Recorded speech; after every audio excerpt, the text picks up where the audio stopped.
Senator Schumer, no disrespect, but you are a disgrace to Jewish stereotypes about financial negotiation.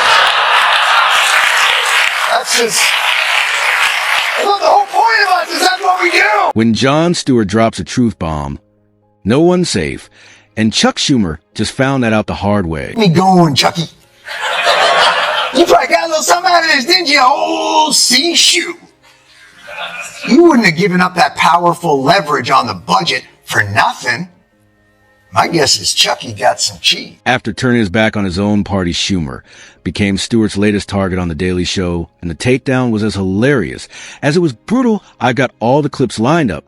So if you haven't already, hit that subscribe button and let's get into it. Republicans need at least 8 Senate Democrats to reach the 60 required votes, or the government's going to shut down at midnight tomorrow night. Oh, shit. It is on like Donkey Kong. So Stewart set the stage by reminding his audience that Republicans needed 8 Democratic votes to avoid a government shutdown, an ideal chance for Democrats to strike back after their loss in November. Many assumed the party, still licking its wounds, would seize this moment to regroup and show some backbone. It looked like they would do just that by vowing to vote no and stand firm. It was a rare chance to unify, energize their base, and push back hard. Turns out the Byzantine Senate rules have presented a golden opportunity to the minority party. Because the budget the Republicans are proposing is nonstop. The Democrats had an even better opportunity when it came to light that the proposed budget included deep cuts to critical programs. In key areas, this wasn't just about politics. It was a chance to take a moral stand. The DNC had the perfect moment to show the world what they truly stood for, to rally public support. And to prove they still had a backbone with public opinion on their side, all they had to do was hold the line. It's a terrible CR. A bill that is designed to hurt the American people. It would cut by nearly 50% funding for medical research. Take away nursing home care. Every Democrat who was interviewed pledged to vote no and stand by their word. Party leadership had rallied the troops, whipped every senator into line, and built a united front to stand up to Republicans. It was a rare display of unity and resolve. The message was clear this time. They weren't going to fold. Momentum was on their side. The media was watching and voters were paying attention. But wait for the twist in the tale. Voting no. I will be a hard no. Vote no. Hell no. I am even more hell no. The stage was set for a high-stakes showdown between Republicans and Democrats. Tensions were sky-high, and nerves were on edge. Democrats were confident they had the numbers and the momentum to carry the day. Republicans had their own strategy, ready to push back. All eyes were on the Senate floor. Then up stepped Senator Chuck Schumer, the one who was supposed to make a difference. This abomination of a budget shall not pass! Because, Senator Schumer, please remind the people what is necessary. Republicans do not have the votes in the Senate. Of course, the message was loud and clear. Democrats were united, determined, and ready to take a stand. But here's where it gets interesting in true DNC fashion. Just when things seemed locked and they hit a fork in the road, a sudden, unexpected U-turn that left everyone stunned. The bold stand quickly turned into political backpedaling. And Jon Stewart wasn't about to let them off the hook. He called out with sharp humor and brutal honesty. The Democratic leader Chuck Schumer set off a firestorm heading into this weekend when he changed course and announced he would vote to move forward on a Republican-backed funding bill. Boy, was I surprised. I always knew the Democrats were made of straw. But I didn't realize it was a dry, brittle kind. When the moment came to show real courage, they folded without a fight. Senator Chuck Schumer bent like a reed in the wind, completely reversing course to support the Republican bill. Just like that, the bold resistance turned into spineless surrender, and any hope of standing firm vanished in an instant. I believe it is my job to make the best choice for the country, to minimize the harms to the American people. But you had said it was terrible. Yep, that's hypocrisy at its peak. Say one thing today, flip the script the next. Schumer probably never meant it. We called the bill terrible or claimed he'd vote against it. Maybe it was all just political theater. We may never know his real intentions.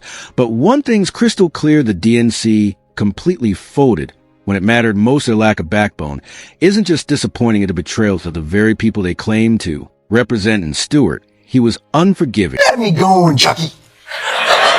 You probably got a little something out of this, didn't you, old C-shoe? You wouldn't have given up that powerful leverage on the budget for nothing.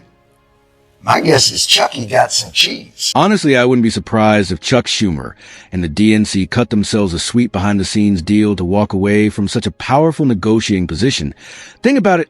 What exactly changed between the time they called the bill terrible and the moment they folded like a cheap suit nothing, except maybe a few closed-door promises and political favors?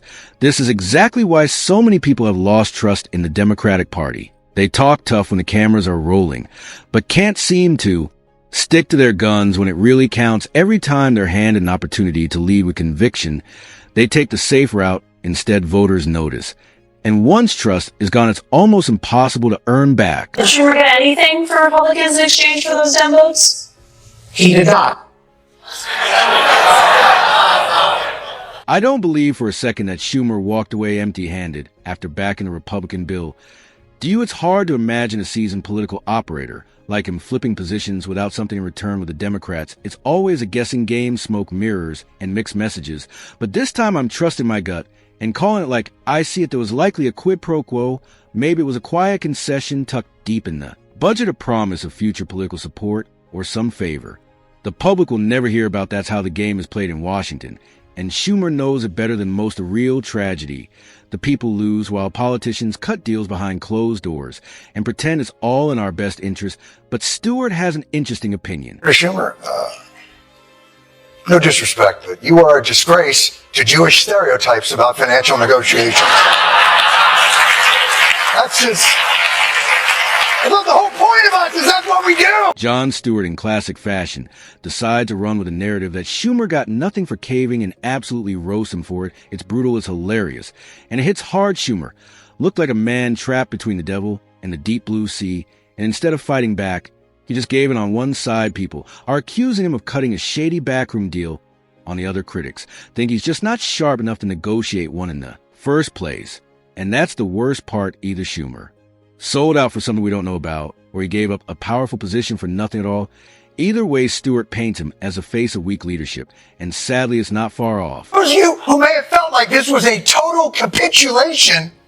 Senator Schumer just felt like this wasn't the moment for Democrats to press their case, because Trump is still too strong. Now, this is laughable because it shows just how weak, hollow, and lost the DNC has become. The party that once boasted strong strategic leadership under figures like Obama and Clinton is now a pale shadow of its former self. Back then, love them or hate them, Democrats had a plan, a backbone, and a clear message. Today's party, it's all smoke mirrors and empty promises. The bold rhetoric is still there, but the action is nowhere to be found. Instead of standing firm when it counts, they cave under pressure, compromise on core values, and then act surprised when voters lose faith.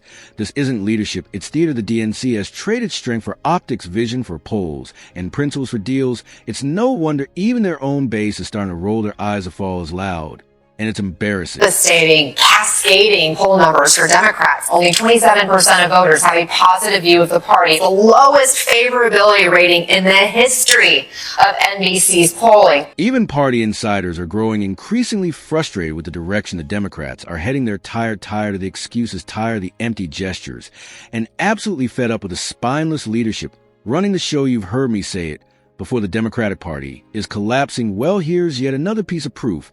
If you're still in denial, insisting the party isn't sliding headfirst toward political ruin, just give it time. Sooner or later, reality will hit, and it won't be subtle. The cracks are showing. The base is disillusioned, and the leadership is out of touch. This isn't just a rough patch, it's a full-blown identity crisis. And unless something changes fast, the Democrats won't just lose elections, they'll lose their soul. The countdown to Demolition Town has already begun. This is 48% approval. This is them. This is you. This is you. 27%. This is them. As I've been warning time and time again, the Democrats need to wake up, whether it's from their slumber, their delusion, or whatever brand of political tomfoolery. They're lost, and it's time to stop playing games and start standing up for their own party. They need to take a long, hard look at the core principles and policies that once made them the party of the working class, then bring that backbone back enough with performative wokeness to virtue, signaling in the endless pandering to Republican narratives. Democrats shouldn't be chasing approval from people who openly want them to fail. They should be focused on rebuilding trust with everyday Americans. A party needs leadership that leads, not leadership that folds under pressure. If they can't rediscover their identities soon, they'll become irrelevant, and they'll have no one to blame but themselves. And this brings us to the end of today's video. If you enjoyed our commentary, then please hit the like button and subscribe to this channel for more spicy videos like this. Also, remember to share with your friends if you find it valuable. Thanks for watching, and see you in the next installment.